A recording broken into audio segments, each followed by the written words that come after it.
Boa tarde. Tudo bem? Tudo bem ou não? Não? Por quê? O que aconteceu? Hã? Muita atividade? A vida é assim mesmo.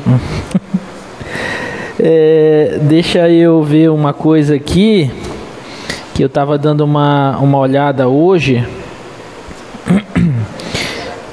nas notas de vocês, né? Não sei se já foram lançadas as notas da prova 3, ainda não.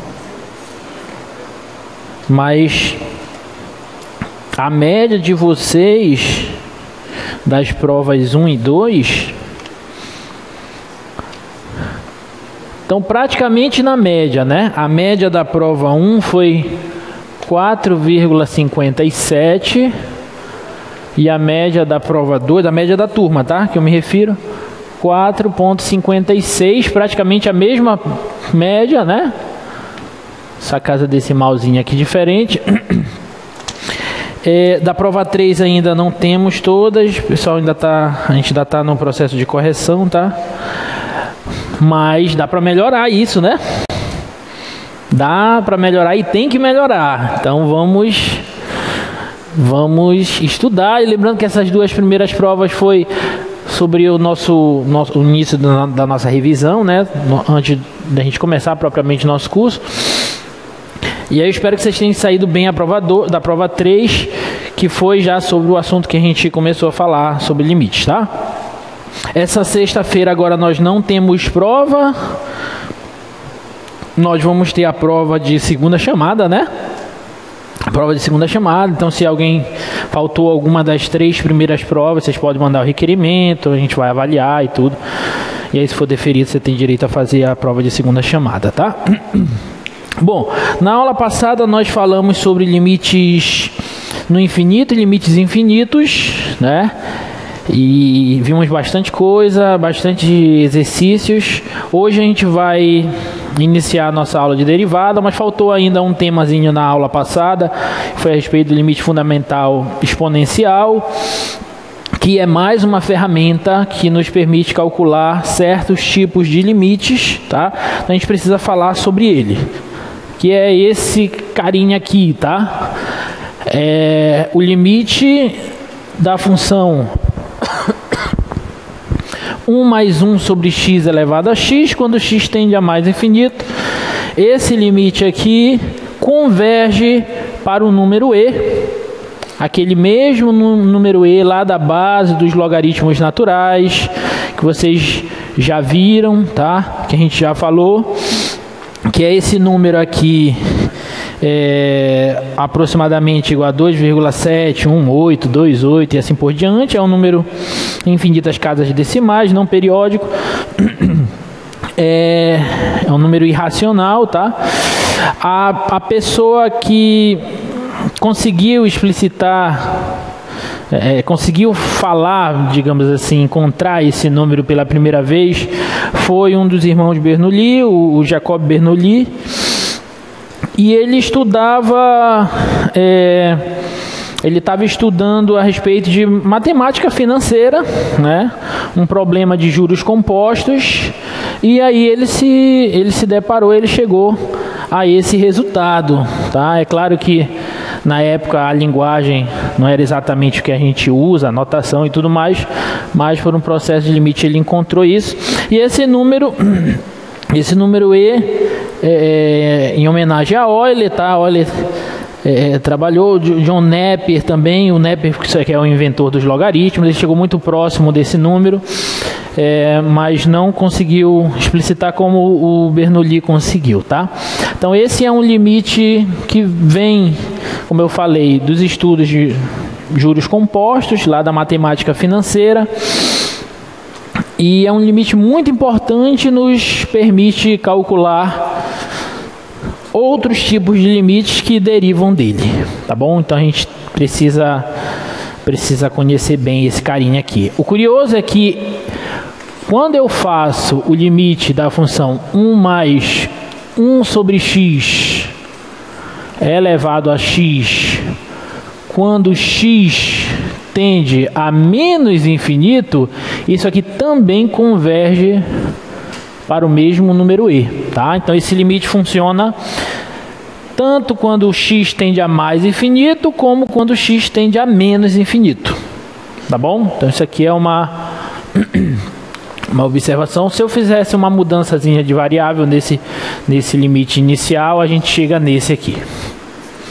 Tudo bem? Tá? E tomando esse limite como uma verdade, a gente pode resolver outros tipos de limites, como esse aqui, ó. Olha esse exemplo. Nota lá o slide, por favor. Quero calcular agora o limite quando u tende a 0 de 1 mais u elevado a 1 sobre u. Quero mostrar que isso aqui também é e, tá? Na verdade, esse limite aqui é o mesmo desse. Basta eu fazer o seguinte, ó. Eu vou fazer uma mudança de variável. Eu vou chamar de u 1 sobre x. Tudo bem? Se eu chamar u de 1 sobre x, você concorda que o x vai ser 1 sobre u, concorda? Tudo bem? Passa o x para cá multiplicando, passa o u para lá dividindo, então o x vai ser 1 sobre u. E daqui eu posso verificar que quando u tende a 0, o x tende a infinito. E aí só vai depender se eu estou tendendo, se o u está tendendo a 0 pela direita ou pela esquerda. Se o tender a 0 pela direita, o x vai tender a mais infinito. Se o tender a 0 pela esquerda, vai tender a menos infinito. Tá claro para todo mundo? Tá? Então, aqui pode ser a mais ou a menos infinito, tá? Bom, dessa maneira, eu vou concluir que o limite de 1 mais u elevado a 1 sobre u, quando u tende a 0, é o mesmo que o limite quando x tende ou a mais ou a menos infinito, tanto faz, tá? De 1 mais... Ora, o u eu chamei de 1 sobre x, então vou substituir aqui, ó, 1 sobre x. E 1 sobre u vai ser x. Tá claro? Isso aqui é x. Bom, mas esse limite aqui, tanto faz se o x tender a mais ou a menos infinito, como nós já vimos inicialmente, isso aqui é e. Então o limite de 1 mais u elevado a 1 sobre u quando u tende a 0 é i, de qualquer maneira. Tá claro? Tudo bem? Tá, então esse é mais um limite importante aí pra gente, tá?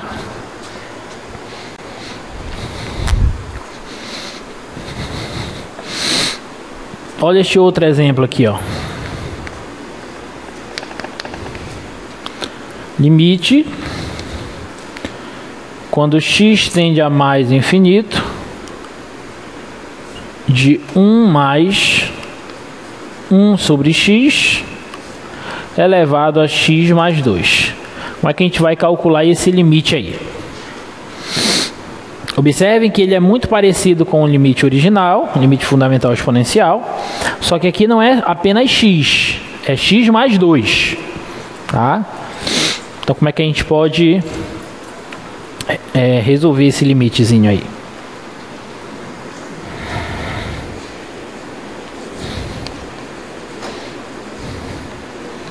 Alguma ideia?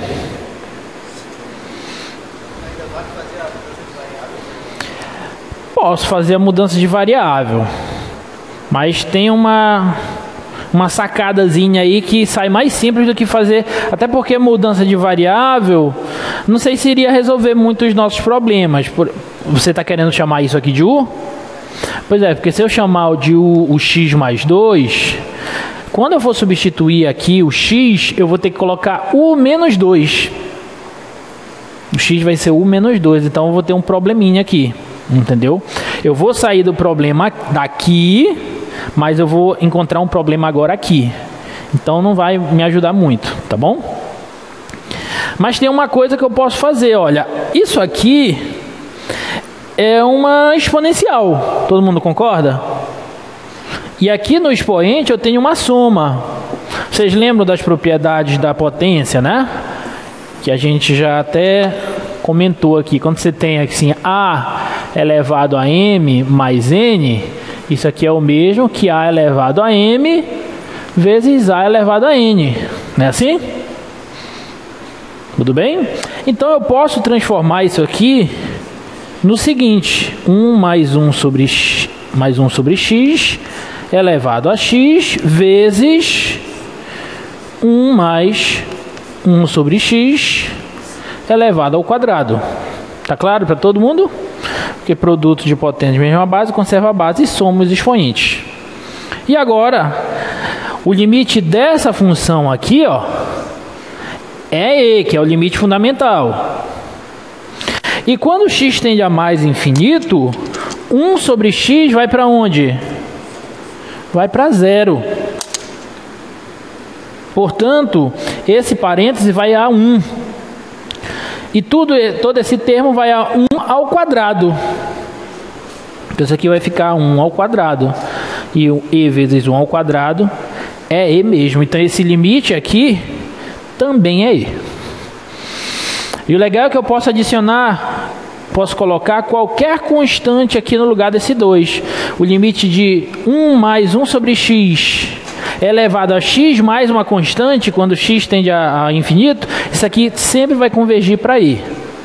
Não importa que constante eu coloque aqui. Constante real, obviamente, tá? Tudo bem? Alguma dúvida?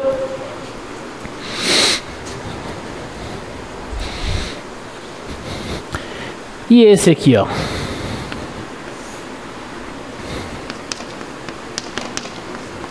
Limite, quando x tende a mais infinito, de 1 mais 2 sobre x elevado a x. Agora, o problema está aqui nesse 2.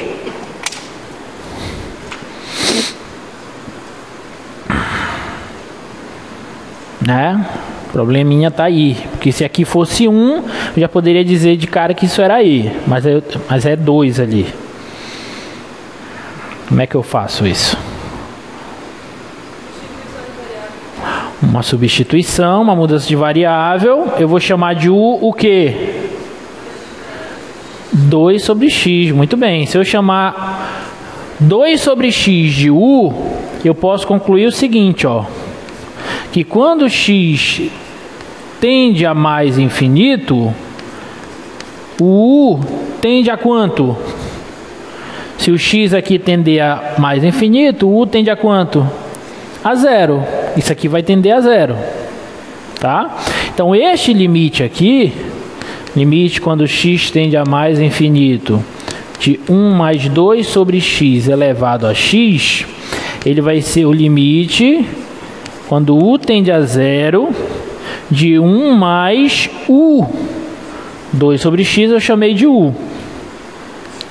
Elevado a x. Bom, mas se o U é 2 sobre x, o x é 2 sobre U, concorda? Só passar o x para cá e o U para lá. Então, x é 2 sobre U. Bom, isso aqui, do jeito que tá parecido com esse. Só que ainda não é exatamente a mesma coisa, porque aqui é 1 sobre U e aqui está 2 sobre U. Mas o que eu posso fazer para deixar parecido com aquele? Eu posso fazer o seguinte, olha, presta atenção. Isso aqui vai ser o limite, quando U tende a zero, de 1 mais U elevado a 1 sobre U vezes 2. Não posso fazer isso? Não fiz nada, só separei ali, deixei a multiplicação. Agora isso vai ficar assim, ó. Limite, quando U tende a zero, de 1 mais U elevado a 1 sobre U. Agora eu vou escrever assim para ver se fica claro para vocês o que eu vou fazer. Elevado a 2. Não posso fazer isso? Posso, porque tem uma propriedadezinha da potenciação que é assim, ó, quando você tem A elevado a M elevado a N, isso aqui é o mesmo que A elevado a M vezes N, potência de potência. Tudo bem? Então, se eu tenho um produto no expoente, eu posso reescrever assim. Primeiro esse é elevado ao quadrado, porque a qualquer momento que eu quiser, eu posso multiplicar esses expoentes e voltar para cá. Tá bom? E aí, acabou, né? Porque o limite dessa de dentro aqui vai para E. E, portanto, tudo isso vai para I ao quadrado. Tá bom? Então, o limite de 1 mais 2 sobre x elevado a x, quando x tende a infinito, é I ao quadrado. Na verdade, se você pegar e calcular o limite, quando x tende a mais infinito, de 1 mais uma constante aqui, k sobre x elevado a x, isso aqui vai convergir para E elevado a k. E a solução é exatamente essa que nós fizemos, é só trocar o 2 por k. Tudo bem? E na verdade foi esse limite aqui, não com x real, mas com x inteiro, natural, na verdade, que o Bernoulli, que eu falei no início da aula, ele estudou um limite como esse, eu posso até considerar no lugar do x um n, um número natural, tá? E ele pegava o período de capitalização dos juros e ia subdividindo isso cada vez mais, né? Ia fazendo esse período aumentar cada vez mais, e ele verificou que isso convergia para uma potência de base I, tá? Para esse E elevado a k. Tudo bem? Ficou claro, gente? Alguma dúvida até aí? Não? Mais um para a gente fechar essa parte, tá?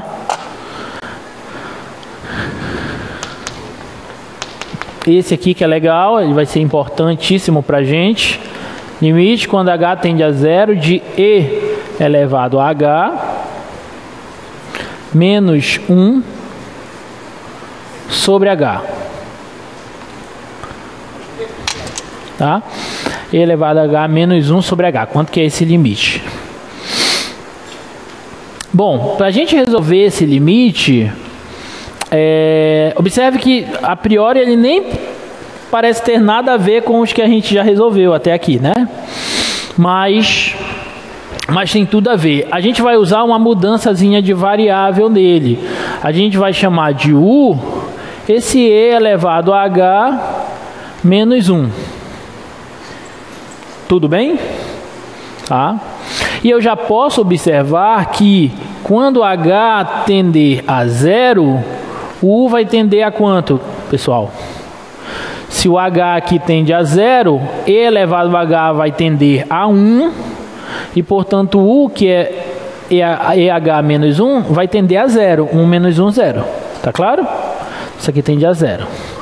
Então aquele limite vai ficar assim, ó, limite quando u tende a 0, E elevado a h menos 1 eu chamei de u sobre, só que aqui eu preciso agora do h, né? Será que tem como a gente explicitar o h em termos de u a partir daqui? Tem, né? Eu posso fazer o seguinte, ó. Se eu pegar esse menos 1 e passar para cá, vai ficar 1 mais u igual a E elevado a h. Concorda? Se eu aplicar os logs naturais em ambos os lados dessa equação, vai ficar log natural de 1 mais u igual a log natural de EH. Certo? Esse h, pela propriedade do logaritmo, ele pode cair para frente do log, né? Então, vai ficar h vezes o log natural de E. Quanto é o log natural de E? É 1, né? Porque ln é o log na base E. Então, eu estou calculando log de E na base E. Quando o logaritmando e a base são iguais, o resultado do logaritmo é 1. Certo? Vai ficar h vezes 1, que é h. Então, o h, ele vai ser o log natural de 1 mais u. Tá? Então, tem esse cara aqui. Alguma dúvida até aí? Então eu vou substituir esse resultado bem aqui no lugar do H, ó. Vai ficar assim, ó, ln de 1 mais U. Tá claro? Tá? Bom, isso aqui eu posso fazer o seguinte. Agora vem um truquezinho aqui, uma sacada, que eu vou fazer o seguinte, ó. Eu vou reescrever isso aqui da seguinte forma. Isso aqui é 1 sobre o log natural de 1 mais U dividido por U. Tudo bem? Porque, ó, uma divisão de frações, eu conservo a de cima e multiplico pela de baixo invertida, né? Então, se eu pegar esse 1 e multiplicar pela de baixo invertida, eu volto para cá. Tá bom? Tá? Mas por que eu fiz isso? Porque aqui, ó, eu vou poder escrever o seguinte, ó, limite, quando U tende a 0, de 1 sobre, vou escrever assim ainda, ó, log natural de 1 mais U. Olha, log natural de 1 mais U sobre U é o mesmo que 1 sobre U vezes o log natural disso. Estou escrevendo dessa forma, só para ficar claro o que eu vou fazer agora. Tudo bem? Eu vou pegar esse cara que está multiplicando o log natural, vou jogar ele aqui para cima do logaritmando. Posso fazer isso pela propriedade dos logaritmos. Tá bom? Então isso aqui vai ficar limite, quando U tende a 0, de 1 sobre o log natural de 1 mais U elevado a 1 sobre U. Agora vocês já viram, né? Já enxergaram? Isso aqui, ó, vai convergir para quanto quando U tende a 0? Isso vai convergir para E. O limite de 1 mais U elevado a 1 sobre U, quando U tende a 0, converge para E. Então, tudo isso converge para 1 sobre o log natural de E. Só que o log natural de E é 1. Então, isso converge para 1 sobre 1, que é 1. Então, esse limite aqui é 1. Tudo bem? Alguma dúvida? E esse limite vai ser muito, muito, muito importante para a gente, tá? Vai ser importante já a partir do que eu vou começar a falar agora, porque eu vou começar agora a falar de derivadas para vocês, e esse limite aí me permite calcular a derivada da exponencial, tá bom? Mas mais à frente a gente vai chegar nele, o que é a derivada, tá? Da exponencial. Mas ficou claro a respeito do limite fundamental exponencial? Alguma dúvida? Não? Aí fica para vocês se divertirem e resolver mais umas trocentas questões aí, tá?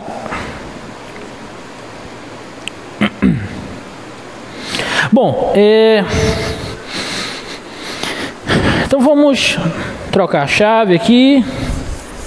Vamos falar de outra coisa. Vamos começar agora na segunda parte do nosso curso, tá? Vamos falar de derivadas, que é um dos conceitos mais bonitos que vocês vão ver aqui no curso, tá? Que é o conceito de taxa de variação. Tá? Eu gosto de começar a falar sobre derivadas dando alguns exemplos de taxa de variação que inclusive vocês já estudaram na vida de vocês, tá? O primeiro exemplo, considere que você tem uma função que mede a posição de uma partícula ou de um móvel, seja lá o que for, tá? Então, essa função ela mede para cada instante a posição de uma partícula ou de um móvel. Tudo bem? É uma função do tempo. Esse t aqui é a variável tempo, esse s de posição. Bom, existe um conceito lá no ensino básico que vocês estudaram, que é o conceito de velocidade, né? Um conceito muito, muito importante. E vocês viram o seguinte: se você quiser calcular a velocidade a velocidade média deste móvel, basta que você pegue a variação da posição desse móvel e divida pela variação do tempo que ele gastou para percorrer essas posições, né? Ou seja, você pega a posição no instante t1, subtrai da posição no instante t0 e divide por t1 menos t0. Dessa forma você obtém o que a gente chama de velocidade média. Não é assim? Se você quiser, você pode explicitar isso aqui como variação da posição pela variação do tempo. Ok? Bom, o conceito de velocidade média ele é muito importante e tudo mais. Só que ele não me diz, ele não me dá dados precisos sobre certos aspectos, certas condições, né? Por exemplo, se em algum momento da trajetória você quiser medir a velocidade naquele momento, naquele instante, a velocidade média não te permite isso. Por quê? Porque você precisa, para calcular a velocidade média, você precisa de um intervalo de tempo e da variação da posição nesse intervalo de tempo. Aí você pega a variação da posição pelo intervalo e aí você obtém a velocidade média. Agora, se você quiser algo pontual, você está andando no carro e você olha para o velocímetro, agora eu estou a 80 km por hora. Né? O que significa dizer que naquele momento você estava a 80 km por hora? Né? Como que você mede isso? Tá? E aí a gente precisa de um outro conceito, que é o conceito de velocidade no instante, ou velocidade instantânea, que é o que a gente chama. Tá? E se eu quero calcular a velocidade em um certo instante, vou calcular, por exemplo, a velocidade no instante t0, aqui vem embutido um conceito de limite. Imagina que o móvel está aqui, ó. Você está percorrendo a partir aqui do instante t0, está aqui o S de t0, até um instante t1, está aqui S de t1. Tá? Bom, eu só sei até então calcular a velocidade média, então preciso daquele intervalo. Mas eu quero calcular a velocidade nesse ponto, t0. O que eu posso fazer? Eu posso tentar usar o que a gente já conhece, limite. Eu posso fazer esse t1 tender ao t0.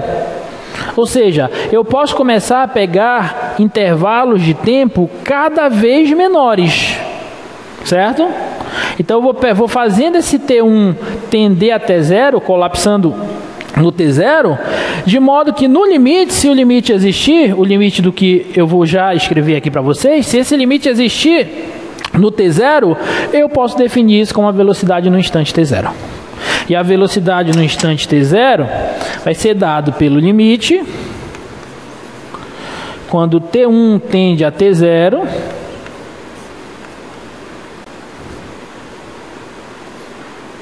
disso aqui, de S de t1 menos S de t0 sobre t1 menos t0. E isso vai ser o que a gente vai definir como velocidade instantânea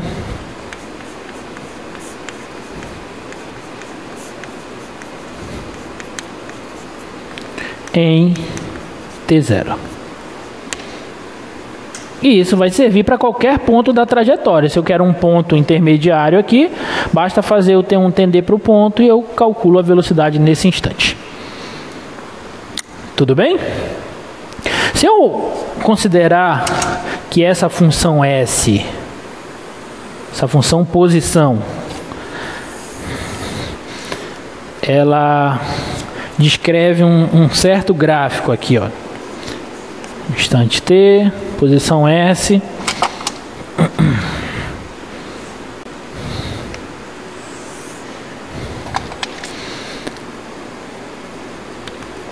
Tá aqui o instante T0. Tá aqui o instante T1. Tá aqui o S no instante T0, a posição no T0. E tá aqui a posição no T1. Vamos supor que esse é o gráfico da função posição. Tudo bem? Ok? Olha uma coisinha aqui curiosa. Olha para essa reta que passa por esses dois pontos aqui, ó. Não está bem reta, né? Mas tudo bem. Passa nesses dois pontos aqui. Tá? Essa é a reta secante, né? Que a gente chama. Tocou o gráfico ali em dois pontos. A priori, até então, a gente chama essa reta de reta secante. Tá? Com os conhecimentos que nós temos. Ela tem uma angulação aqui, ó. O ângulo dessa reta secante. Certo? É a inclinação dela. Se eu estiver interessado em calcular o coeficiente angular desta reta, como é que eu calculo o coeficiente angular de uma reta? Vocês lembram? Lá da geometria analítica. É a tangente da inclinação dela. Você calcula a tangente desse ângulo, que é a inclinação da reta, você obtém o coeficiente angular dela. Tudo bem? A tangente do ponto de vista da trigonometria mesmo, tangente trigonométrica, tá? Bom, se eu olhar aqui, ó, nesse triângulo, este ângulo aqui é o mesmo ângulo θ, certo? Esse triângulo aqui é um triângulo retângulo. Esse tamanho aqui, esse cateto, que é o cateto oposto a este ângulo, estou olhando para esse triângulo aqui, ó. Tá? Esse pedaço que é o cateto oposto a esse ângulo é S de T1 menos S de T0. Certo? E esse cateto aqui, que é o adjacente, é o T1 menos T0. Bom, como é que a gente calcula a tangente lá no triângulo retângulo? Cateto oposto por cateto adjacente, né? Então a tangente deste ângulo é o cateto oposto, que é ST1 menos S de T0, cateto oposto, sobre cateto adjacente, que é T1 menos T0. Ora, o coeficiente angular da reta que está passando por esses dois pontos, que é a reta secante, ao gráfico da função posição, deu esse quociente. E esse quociente é o que, pessoal? A velocidade média do móvel. Então, olha que legal. Tá? Agora, eu vou olhar a interpretação deste limite aqui, nesse contexto, tá? O que vem a ser o limite quando T1 tende a T0 do quociente S de T1 menos S de T0 sobre T1 menos T0? Bom, quando T1 tende a T0, esse ponto aqui, ó, T1, ele vem andando para cá, tendendo a T0. Portanto, este ponto aqui sobre a curva, ele vem deslizando a curva e vem se aproximando desse. Concorda? Olha o que vai acontecer com as retas. Vou colocar de verde. Imagina que o T1 deslizou e ele está bem aqui agora. Então, essa reta aqui, ela passa a ser essa aqui, ó. Concorda? Aí ele vem deslizando, vem para cá, ó. Então, essa reta passa a ser essa aqui, ó. Ainda é secante. Aí ele vem para cá, então essa reta vem para cá. Então parece que essas retas que eram bem secantes, digamos assim, com o ponto deslizando sobre a curva e tendendo ao T0, com T1 tendendo a T0, essas retas parece que elas estão se aproximando de qual reta? Da reta tangente ao gráfico desse ponto. Vou colocar aqui assim de... Parece que elas estão tendendo a reta tangente, essa de rosa aqui que eu estou colocando, T de tangente, ao gráfico nesse ponto. Certo? Tudo bem? Então, isso aqui, esse limite, Nesse contexto geométrico, a gente vai, e daqui a pouquinho eu vou mostrar para vocês, a gente vai dizer que ele vai ser o coeficiente angular da reta tangente ao gráfico da função, desse ponto. Tudo bem? Tá? E isso aqui, esse limite eu defini agora há pouco, isso era a velocidade no instante t0. Ok? Ficou alguma dúvida até aí? Isso aqui é o que a gente chama de taxa de variação instantânea da posição no instante, da velocidade no instante t0. Ok? Tudo bem? Vou pegar outro exemplo que vocês também conhecem, ainda lá da física.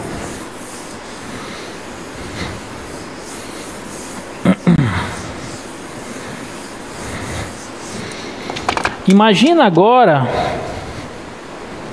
que, segundo exemplo, que ao invés da função posição, você tem a função velocidade. Isso aqui mede a velocidade de um móvel.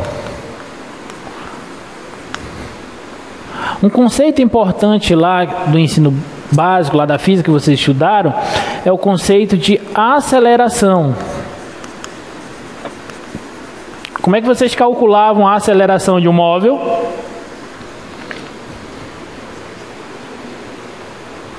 Hã? Bora, gente.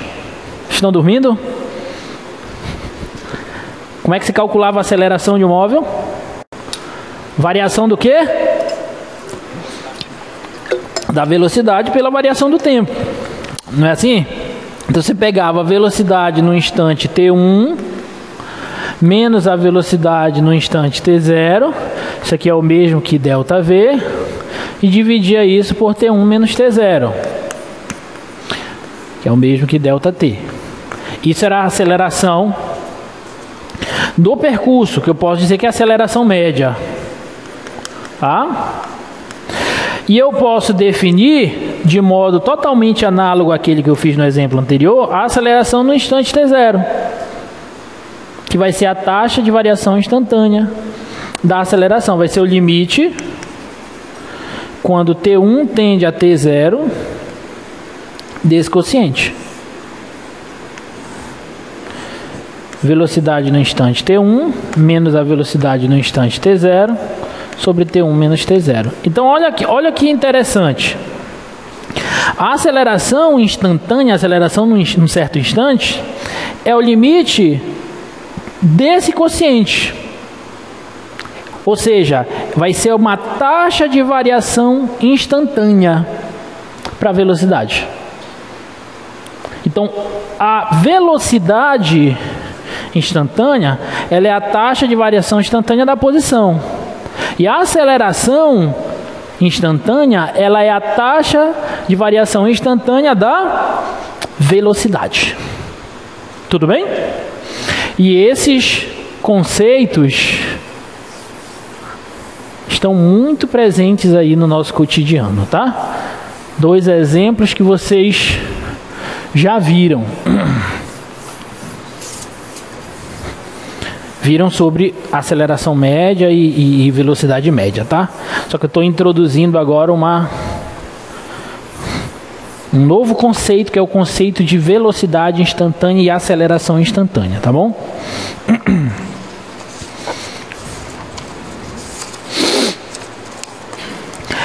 Um último exemplo, que é o exemplo que a gente vai utilizar para definir o que é derivada. Considere que isso aqui é uma função qualquer, tá? Que é uma função. E eu quero resolver o seguinte problema. Imagina que você tem o gráfico aqui dessa função.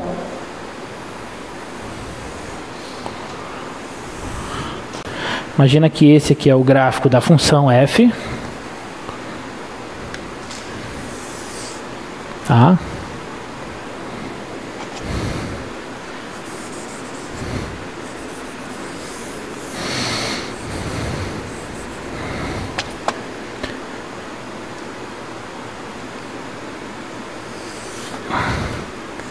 o gráfico da função f. Eu vou te dar este ponto aqui, ó, um ponto x0 e f de x0, que é o y0. E a pergunta que eu faço para você é a seguinte: como que você pode... Te dou a função e te dou um ponto, tá? Te dei a função e te dei o ponto. Como que você pode determinar a equação da reta tangente ao gráfico dessa função naquele ponto? Tá? Então você tem essa reta aqui, ó. Reta tangente. Tá? E eu quero saber como que você pode determinar a equação dessa reta. Escrever a equação algébrica dela. Bom, vocês devem lembrar lá do ensino básico que para você determinar a equação de uma reta, você precisa de duas coisas. De duas uma. Ou você precisa de dois pontos. Você tem dois pontos determinam uma única reta que passa por eles e você consegue escrever a equação. Ou você precisa de um ponto e o coeficiente angular dela. Né? O coeficiente angular da reta, como é que a gente calcula? Ele é y1 menos y0 sobre x1 menos x0. Se eu tenho os dois pontos por onde essa reta passa. Não é assim que a gente faz? Tá? Se eu pegar esse aqui e passar para cá multiplicando, eu tenho que y1 menos y0 vai ser o coeficiente angular vezes x1 menos x0. E aí a reta está bem definida, a equação dela. O x0 e y0 eu dei. Só que y1 e x1 eu não tenho. E aí como é que a gente pode fazer? Aí eu vou fazer o seguinte, ó, presta atenção. Eu vou pegar um ponto genérico da função de coordenadas x1 e y1, que é o f de x1. Tudo bem? Bom, se eu tenho esses dois pontos, então, consequentemente, eu consigo escrever a equação da reta que passa por esses dois pontos. Tudo bem? Consigo escrever a equação da reta que passa por esses dois pontos. Só que esse ponto x1 e y1 é um ponto genérico, um ponto variável, que ele pode deslizar aí sobre a curva. Então, se eu fizer esse x1 tender a x0, o que vai acontecer? Tomando como base esse exemplo aqui que eu tinha dito para vocês, com as retas que eram secantes, essa de amarela, quando eu faço x1 tender a x0, elas tendem ao quê? A reta tangente. Ou seja, o coeficiente angular, que é o que eu preciso para encontrar a equação da reta tangente, o coeficiente angular da reta tangente, essa reta T aqui, ó, essa aqui é a reta S, esse aqui é o gráfico da F. O coeficiente angular dessa reta tangente, ele vai ser o limite quando x1 tender a x0 do seguinte quociente, ó. Qual é o coeficiente angular da reta secante? Se eu te desse os dois pontos, ó, é y1 menos y0 sobre x1 menos x0. Aqui vai ficar x1 menos x0. E aí, para não ficar escrevendo y e y0, eu vou escrever y como f de x1, tá? E o y0 como f de x0.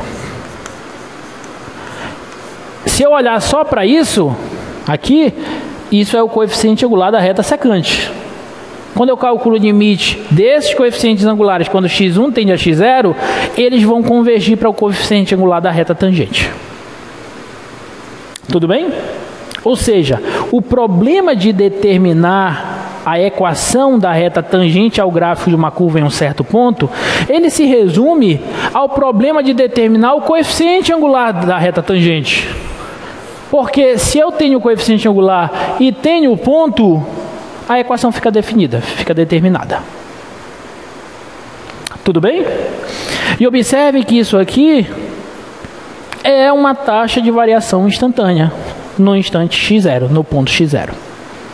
Então, esses três problemas que eu acabei de mostrar para vocês, tanto o problema da velocidade média, a velocidade instantânea, da aceleração instantânea e do coeficiente angular da reta tangente ao gráfico de uma função, eles são equivalentes. É o mesmo problema e eles se resolvem da mesma maneira, através desse limite. Então, esse limite aí parece que ele é muito importante. A gente tem que olhar para ele com um pouquinho mais de carinho, um pouquinho mais de cuidado. Esse limite é o que a gente chama de taxa de variação instantânea da função f, no caso no instante x0. E ele está presente em diversas áreas do conhecimento, tá? As mais variadas que a gente nem imagina, tá bom? E é esse limite que nós chamamos de derivada da função f no instante x0, no ponto x0. Tudo bem? Então, o que eu estou calculando aqui, nesses três exemplos, é o seguinte. Isso aqui é a derivada da função posição. A taxa de variação instantânea, que é a velocidade aqui, relativa à função posição, é a derivada dela no instante t0. A derivada da posição é a velocidade. Esse outro exemplo aqui, a aceleração no instante t0 relativa a essa função velocidade, é a derivada dela. Em outras palavras, a derivada da velocidade é a aceleração. Tá claro? E esse terceiro exemplo que eu estou falando é que esse limite é a taxa de variação no ponto x0 da função f. Ou seja, a derivada da função f no ponto x0 é o coeficiente angular da reta tangente ao gráfico dela. Então, olha que coisa mais doida, mas que está tudo atrelado. Está tudo relacionado. Isso é o que a gente chama de taxa de variação instantânea da função. Tá? E aí eu vou definir agora, deixa eu definir o que é a derivada de uma função para vocês.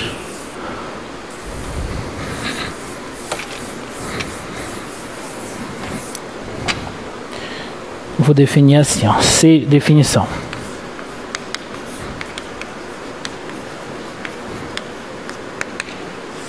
Seja f uma função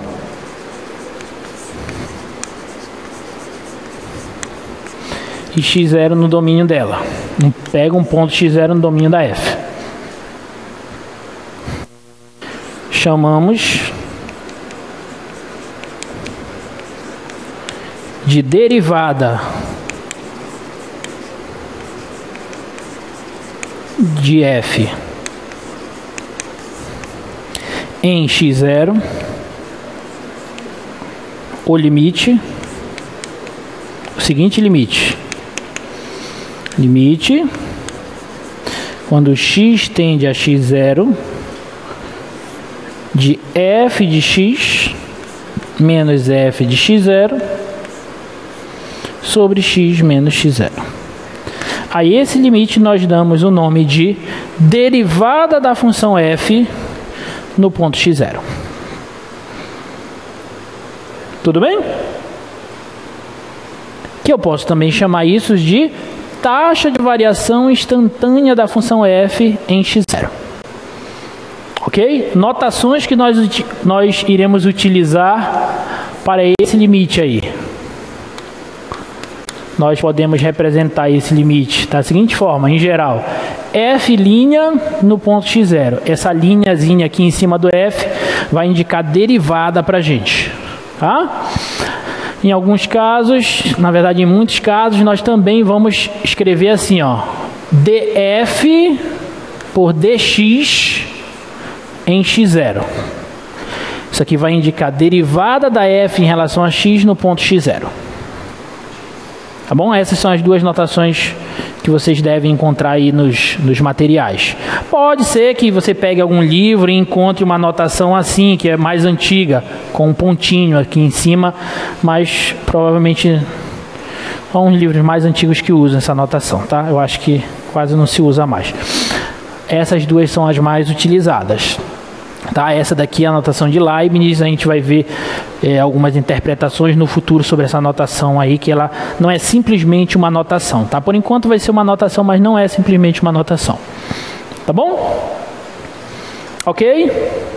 Então, esse limite aqui, que eu estou falando é que a derivada da função f no instante x0, ela vai ser o limite quando x tende a x0, eu estou falando instante, mas entendo como ponto, né? Tô falando instante porque eu estava falando todo o tempo de velocidade, posição, aí ficou na cabeça, do seguinte quociente, f de x menos f de x0 sobre x menos x0. Isso aqui é a taxa de variação da função f no ponto x0, ou derivada da função f no ponto x0. Tá claro, gente, o que é derivada agora?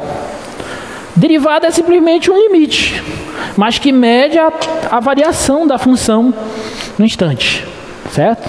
De acordo com o tempo.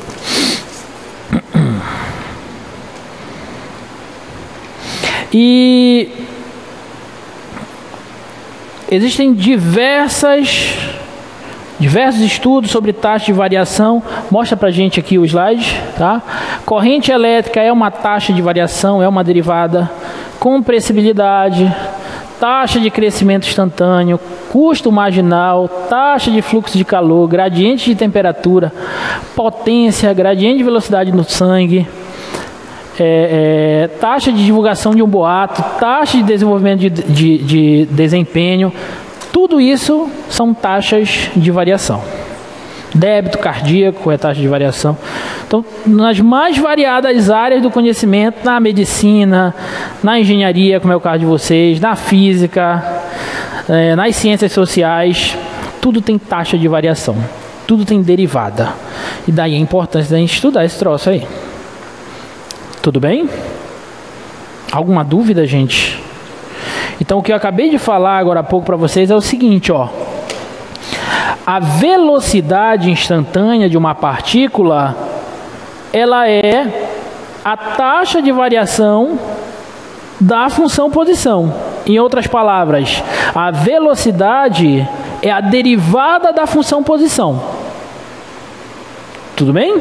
Então, se eu pegar o que eu estou querendo falar é o seguinte, ó. Se você tem a função posição de um móvel e você deriva ela, você obtém a velocidade do móvel. Tudo bem? Aí bota o slide lá de novo, por favor. O slide. De modo análogo, definimos a aceleração da partícula como a taxa de variação instantânea de sua velocidade, que é aquele limite. Ou seja, a aceleração é a taxa de variação da velocidade. Em outras palavras, a aceleração é a derivada da velocidade. Então, se eu pegar a velocidade e derivar, eu obtenho a aceleração. Tudo bem? Então, eu tenho a função posição, derivo ela, obtenho a velocidade. Se eu tiver a função velocidade, eu derivar ela, obtenho a aceleração. Bom, já que derivando a posição obtém-se a velocidade, derivando a velocidade obtém-se a aceleração, o que a aceleração é da posição?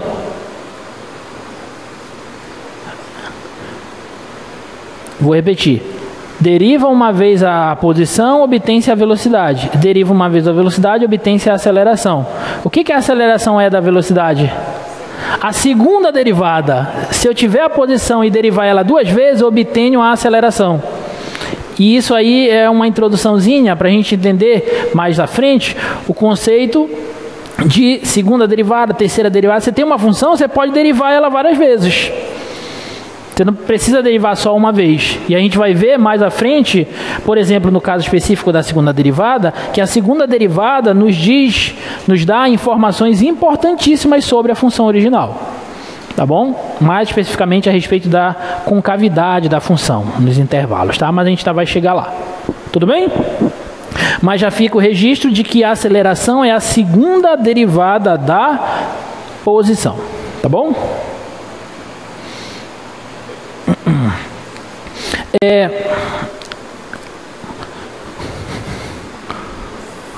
Uma coisinha aqui eu acabei de falar para vocês que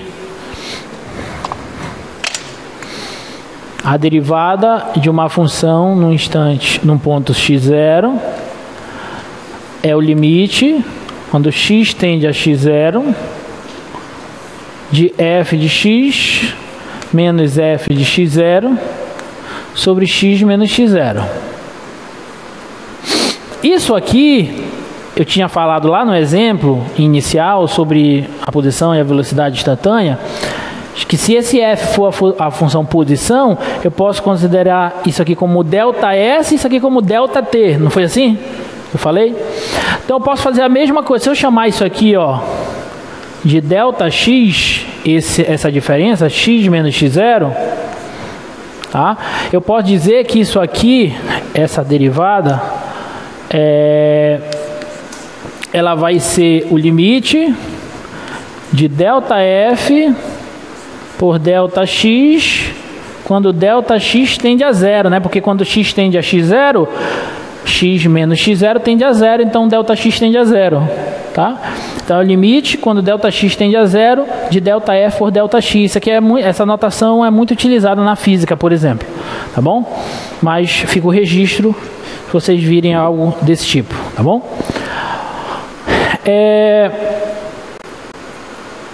Outra forma de escrever isso é a seguinte, ó.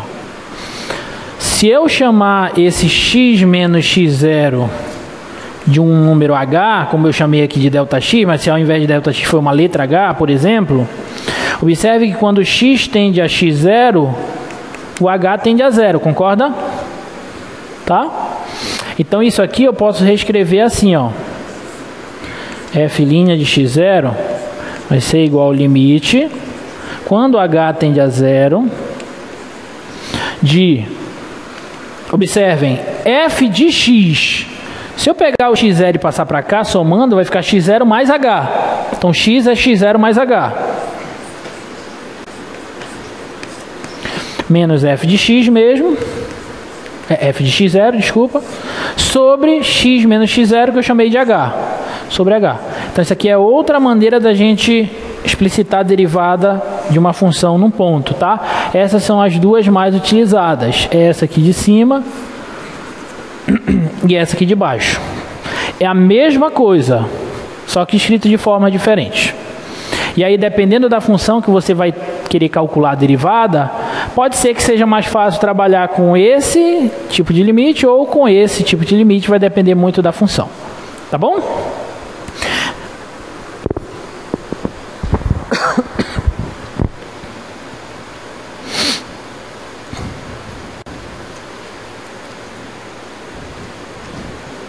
Tá, vamos resolver uns exemplos aqui. Vou começar com esse exemplo. Determine a derivada da função x² em x igual a 2. Então, como é que a gente vai calcular a derivada da função x² no ponto 2, tá? F de x igual a x². Então, estou considerando aqui que o ponto x0 vai ser 2. Tá? O que é a derivada da função em um ponto? Vou escrever novamente, um ponto qualquer, seu domínio é o limite. X tende a x0 de f de x menos f de x0 sobre x menos x0. Tudo bem? Então, no lugar de x0, eu vou substituir ele por 2. Vou colocar 2.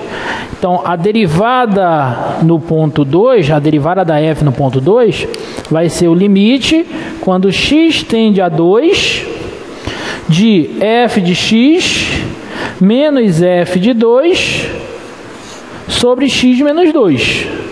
Tudo bem? Tá bom? Então, a derivada da função f no ponto 2 vai ser o limite quando x tende a 2 de f de x é a função que eu tenho, x². F de 2 é o valor da função no ponto 2. F de 2 dá quanto? 4. 2 ao quadrado, 4. Sobre x menos 2. Opa! Então a derivada da função x² no ponto 2 é esse limite. E esse limite eu sei calcular já. Né? Como é que eu calculo esse limite?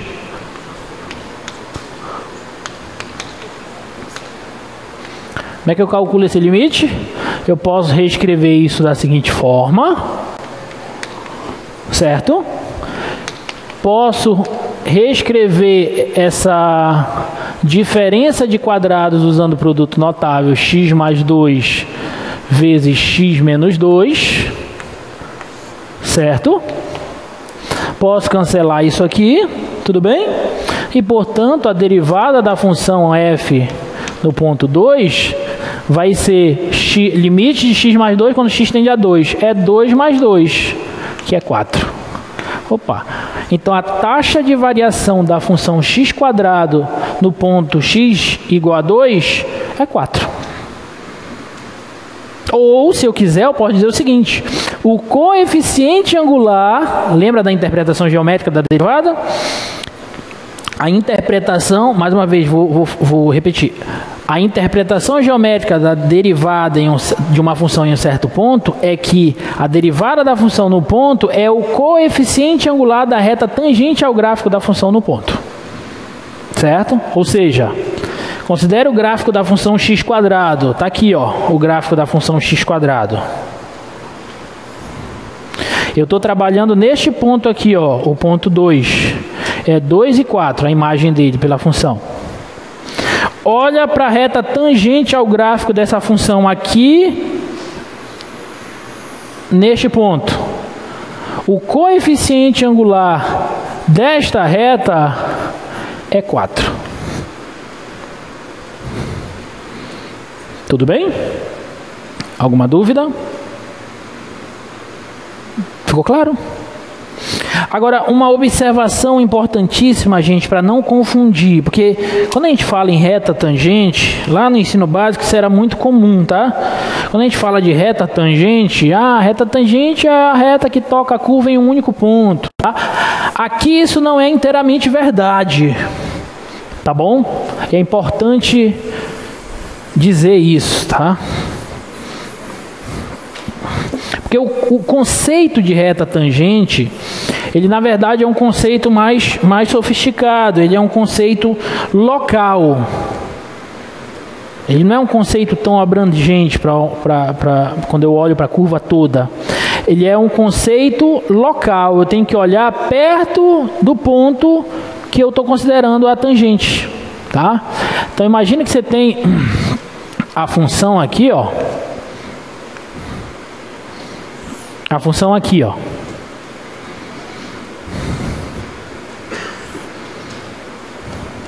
Tá aqui o ponto que eu estou interessado em calcular a tangente. Então, nesse ponto,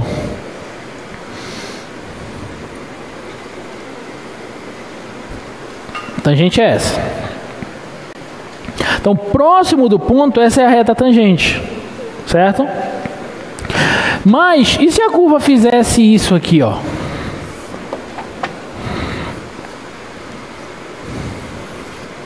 Opa, isso aqui nem função é, né? Deixa eu apagar aqui.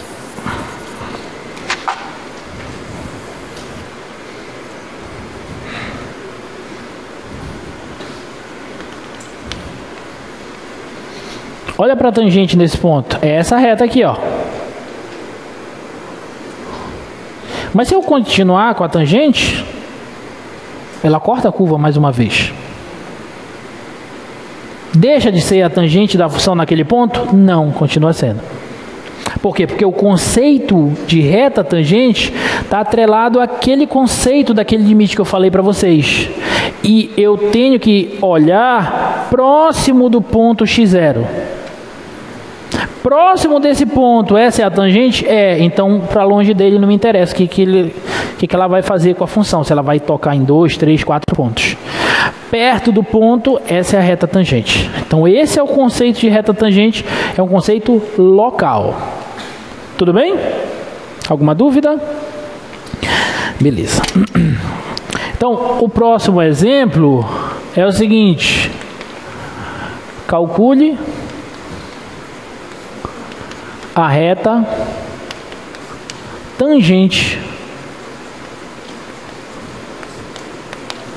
ao gráfico de f de x igual a x ao quadrado em x0 igual a 2. Eu estou te dando a função x ao quadrado e quero a equação da reta tangente ao gráfico dela no ponto x igual a 2. Ou seja, eu estou pegando, na verdade, esse exemplo anterior e estou te perguntando qual é a equação dessa reta. Bom, do exemplo anterior, a gente já viu que a derivada dessa função no ponto 2 é 4. O que isso me diz? Que o coeficiente angular da reta tangente ao gráfico da função x² no ponto 2 é 4. Então já tenho coeficiente angular. E já tenho o ponto que pertence à curva. É esse ponto aqui, ó, 2 e 4. Então se eu já tenho coeficiente angular e já tenho a curva, eu consigo escrever a equação da reta, tá? A equação da reta é aquela que eu mostrei para vocês, ó, y igual a f de... Eu tinha colocado assim, né? Y menos y0 igual ao coeficiente angular x menos x0. Tinha colocado assim. Se eu pegar esse y0 e jogar para lá, pode ficar assim, ó, y igual a f de x0, que é o y0, mais o coeficiente angular. Mas quem é o coeficiente angular? É a derivada da função no ponto x0. Não é isso? Vezes x menos x0. Então é dessa maneira que nós iremos calcular a equação da reta tangente ao gráfico de uma função dado o ponto x0 e y0 e obtendo o f' de x0, que é o coeficiente angular, que é a taxa de a derivada da função em x0. Tá bom? Então vai ficar assim, ó.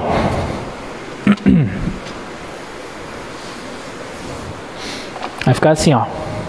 Y igual f de x0 é o valor da função no ponto x0, 2, que é 4. A gente já achou. 2 ao quadrado, 4. Né? Mais derivada da função no ponto x0, já achamos do exemplo anterior, é 4. Vezes x menos do x0, que é 2. Pronto, só arrumar agora. Tá? Vai ficar y igual a 4 mais 4x menos 8. Portanto, y vai ser igual a 4x menos 4. Essa aqui é a equação desta reta aqui, que é a reta tangente ao gráfico da parábola x² no ponto 2. Tudo bem? Então, sempre que vocês virem problemas pedindo equações de retas tangentes a curvas, a funções, você encontra a derivada da função no ponto, que vai ser o coeficiente angular da reta tangente, e depois escreve a reta. Beleza? Alguma dúvida? Se não tiver dúvida, eu vou prosseguindo, tá?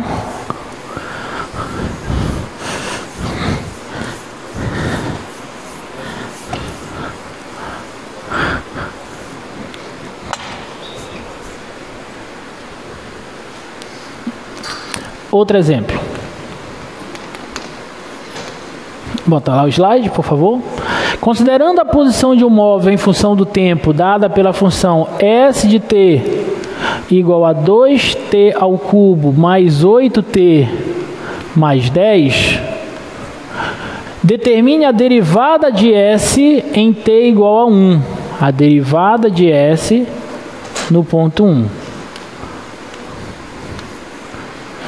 Em termos de taxa de variação, eu estou te pedindo a velocidade da função no instante 1. Porque a derivada da posição é a velocidade. Isso aqui que eu estou te pedindo é a velocidade da função no instante 1 segundo. Ficou claro para todo mundo? Tá bom? Então vamos lá. Quem que é a derivada da posição no instante 1, usando notação do limite? Essa aqui, ó. Só que para a função f é o limite quando t tende a 1 de s de t menos s de 1 sobre t menos 1. Tá claro? Tudo bem? Derivada da função no instante 1 vai ser o limite quando t tender a 1. Quem é S de t? É a função 2t ao cubo mais 8t mais 10 menos quem é S de 1? Substitui o t por 1, dá 2 mais 8, 10 mais 10, 20 sobre t menos 1. Tá claro? Então a derivada da função no instante 1 vai ser o limite quando t tender a 1 de 2t ao cubo mais 8t menos 10 por t menos 1. Bom, eu já observo que o t igual a 1 não está no domínio dessa função, não posso substituir. Tudo bem? Então tem que ver um meio de resolver esse limite. E aí a gente vai usar o que a gente usou, que a gente estudou previamente sobre limite. Os conceitos e técnicas para se calcular limite. Porque aqui, por isso que eu falei para vocês, na primeira parte do nosso curso, a gente vai se munindo de ferramentas para aprender a calcular limites de uma porrada de funções. E agora, na segunda parte, que é a derivada, bom, derivada é um limite. Então, vou precisar dessas técnicas agora. Tá? Então, é assim, uma coisa vai puxando a outra. Quando eu chegar lá em integral, a integral é um limite. Só que resolver integral por limites é muito difícil. E aí a gente vai ver que a integral, apesar de ser um limite, ela é, digamos, a operação inversa da derivada, né? E aí se você sabe derivar, algumas funções você sabe o que a gente chama de antiderivar. Então aí você consegue calcular as integrais. Só que nem sempre a antiderivada é imediata, aí você vai precisar de técnicas de integração. Então você vai precisar estudar formas de encontrar integrais, que são as primitivas de certas funções, tá? Mas isso aí a gente chega mais lá na frente, tá bom? Por enquanto vamos nos preocupar aqui. Como é que a gente resolve esse limite?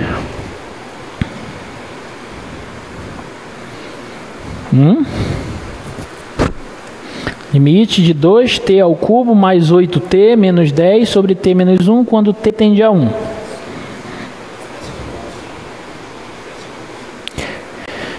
Diferença de cubos como é que a gente vai usar, né? Oi. Pode, boa pergunta. Posso usar a divisão de polinômio, professor? Posso. 2t ao cubo mais 8t menos 10 dividido por t menos 1. Vamos dividir isso aqui? Todo mundo junto? Qual o fator que eu tenho que colocar aqui para que quando eu multiplique por t dê 2t ao cubo? Quanto eu tenho que colocar aqui para que quando eu pegar esse valor e multiplicar por t, o resultado dê 2t ao cubo? 2t ao quadrado, muito bem. Vamos lá, 2t quadrado vezes t dá 2t ao cubo, só que ele vai multiplicar o menos 1. 2t quadrado vezes menos 1 dá menos 2t ao quadrado. Subtrai agora um do outro, tudo bem? Esse vai cancelar com esse. Menos e menos, mais 2t ao quadrado. E o 8t abaixo. Tá bom? Quanto eu tenho que colocar aqui agora para que quando eu multiplique por t, dê 2t ao quadrado? Tem que ser quanto? Mais 2t. 2t vezes t dá 2t ao quadrado. 2t vezes menos 1 dá menos 2t. Subtrai um do outro. Esse vai cancelar com esse. E 8t menos e menos mais 8t mais 2t, 10t. E esse menos 10 abaixo. Menos 10. Agora, quanto eu tenho que colocar aqui para quando eu multiplicar por t de 10t? Tem que ser 10. 10 vezes t dá 10t. 10 vezes menos 1 dá menos 10. E quando eu subtrair um do outro, esse corta com esse corta com esse, o resto dá zero. Portanto, a derivada da posição no ponto 1, que era o limite quando t tende a 1 de 2t ao cubo mais 8t menos 10 sobre t menos 1, passa a ser o limite quando t tende a 1. Essa divisão deu resultado como isso: 2t ao quadrado mais 2t menos 10. E resto zero. Beleza? E aí essa função ela é contínua em 1, é só substituir. Tá? Então isso aqui vai ser 2 vezes 1 ao quadrado mais 2 vezes 1 menos 10. E portanto a derivada da posição, que eu já falei que a velocidade no instante 1 vai dar menos 6. Tudo bem? Fala. Ah, eu coloquei menos aqui, é mais, né? Desculpa. Aqui vai dar 14. Era isso que você ia corrigir? Não? Fala lá.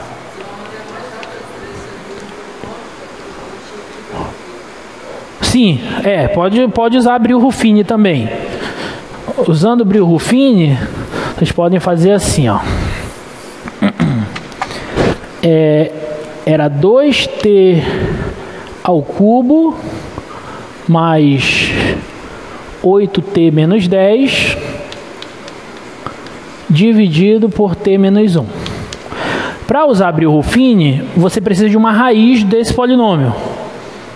Tá? Se você olhar, a indeterminação aqui está no t igual a 1. Se eu substituir o t por 1 aqui, vai dar 0 em cima. Então, o t igual a 1 é uma raiz desse polinômio. Então, eu posso usar Brillouin. Aí você faz o seguinte, você bota a raiz aqui, você bota os coeficientes do polinômio aqui, é 2, do monômio de grau 3, do monômio de grau 2 não aparece, é 0, do monômio de grau 1 é 8, e do monômio de grau 0 é menos 10. Tá? Aí você abaixa esse número e multiplica por esse e soma com esse. Multiplica por esse e soma com esse, sempre assim. Tá? Então 2 vezes 1, 2, mais 0, 2. Tudo bem? E observe que 2 é o coeficiente desse aqui, ó, que foi o resultado aqui, ó. E o outro 2 é o coeficiente desse outro aqui, ó. Tá bom? Aí agora pega esse, multiplica por esse, soma com esse. 2 vezes 1, 2. 2 mais 8, 10. E aí pega esse, multiplica por esse, soma com esse. 10 vezes 1, 10. Mais o menos 10 dá 0. Opa, isso aqui é o resto. Então esses são os coeficientes do polinômio de grau 1 unidade menor que esse. Então vai ficar 2t ao quadrado mais 2t mais 10, que é aquele polinômio que a gente viu lá. Esse é o dispositivo prático de Brillouin. Vocês já conheciam isso? Quem não conhecia, é só estudar que vai conhecer. Tá bom? A gente não tem como revisar isso agora, mas isso aí a gente estuda quando a gente estuda polinômios, que infelizmente é um assunto que não se fala mais no ensino básico, né? O que a gente fala de polinômios no ensino básico são as funções polinomiais de grau 1 e 2 só, né? Mas tem muito mais coisas. Tem Brillouin, tem relações de Girard, tem uma porrada de coisas, tá bom? Ele é bem prático para você não ter que fazer toda essa contarada toda aqui, tá bom? Mas se fizer desse jeito vai dar certo. Alguma dúvida? Não? Tá. Então vamos para o próximo exemplo. Bota lá o slide, por favor. Considere a função f de x igual a x ao... Que horas são? 6 horas. Prometi na aula passada que a gente ia sair 10 minutos antes, porque eu atrasei um tempo lá, né? Então, vou liberar vocês hoje um pouquinho mais cedo.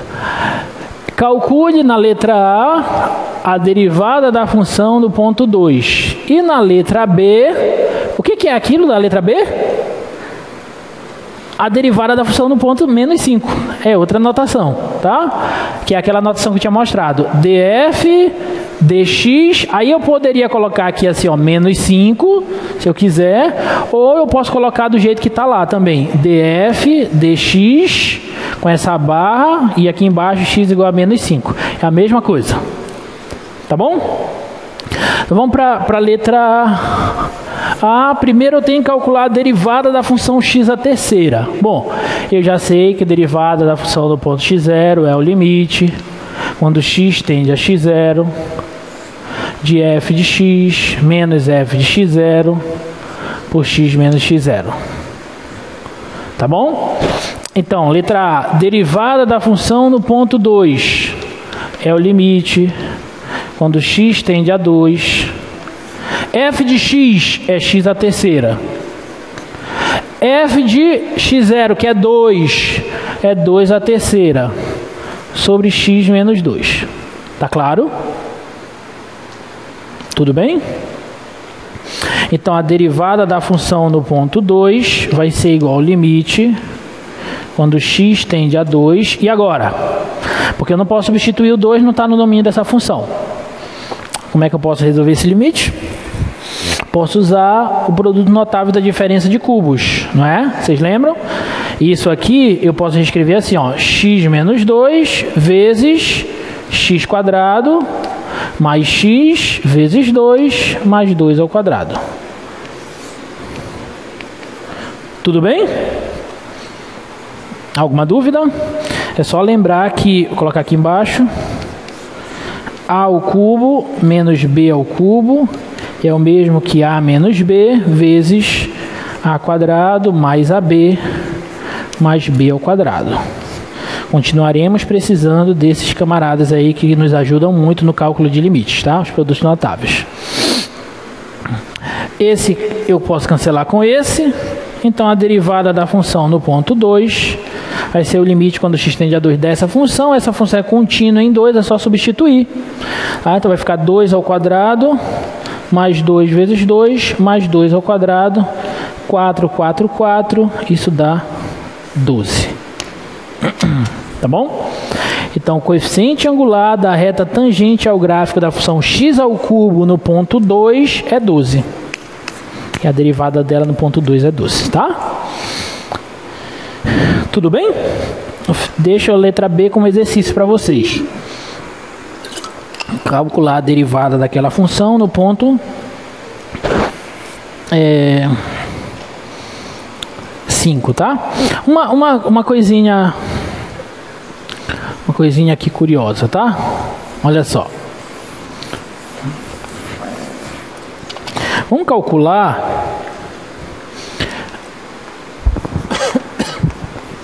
calcular a derivada ao gráfico da função f de x igual a x quadrado mais 2 no ponto x0 igual a 2, tá? X quadrado mais 2. Vai ficar assim, ó. A derivada dessa função no ponto 2 vai ser o limite quando x tende a 2. F de x, que é essa função, x quadrado mais 2, menos f de 2. F de 2 dá 2 ao quadrado, 4 mais 2, 6. Por x menos 2. Não é assim? Tá claro para todo mundo o que eu fiz? Estou usando essa daqui, tá? Então, a derivada no ponto 2 vai ser o limite quando x tende a 2 de x quadrado menos 4 por x menos 2. Certo? E esse limite aí a gente já sabe calcular. O limite quando x tende a 2 de x mais 2 vezes x menos 2 por x menos 2. Cancela o x menos 2 com x menos 2. Então, isso aí vai dar 2 mais 2, 4.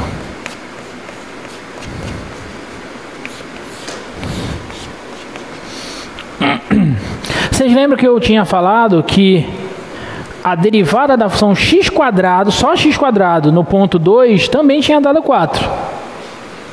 Não é? E a derivada da x quadrado mais 2 no ponto 2 também dá 4.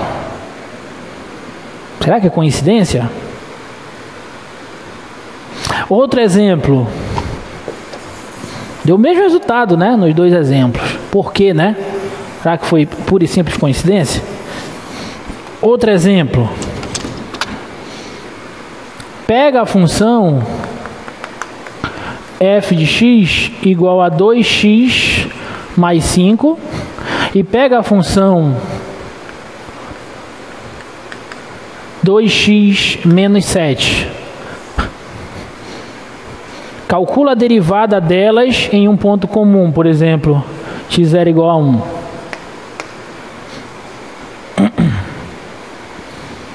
Vai dar o mesmo resultado, vai dar 2. Será que é coincidência? Aí a gente pode generalizar esse raciocínio. Pega uma função, vou pegar a primeira função do primeiro grau, ax mais b com a diferente de 0. Vamos calcular a derivada dela num ponto qualquer, tá? Um ponto x0 qualquer.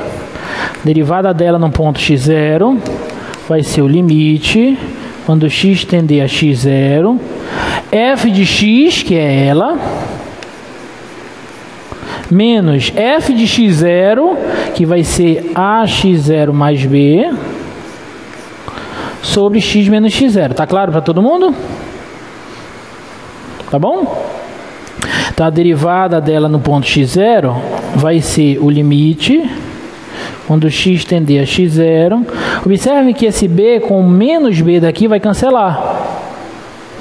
Então aqui eu posso pôr o a em evidência. A vezes x menos x0 por x menos x0. E aí quando eu cancelar, a derivada da função afim em qualquer ponto sempre vai dar a, que é o coeficiente angular dela. Por quê? Porque a derivada de uma função afim qualquer sempre vai dar o próprio coeficiente angular dela. Vamos lembrar da interpretação geométrica de derivada? O que é a derivada de uma função em um certo ponto? É o coeficiente angular da reta tangente ao gráfico da função no ponto. Pega qualquer ponto da função afim, qualquer ponto no domínio dela. A reta tangente a ela nesse ponto vai ser quem? Vai ser a própria função. Então tem que dar o próprio coeficiente angular dela. Sacou? Tudo bem? Tá?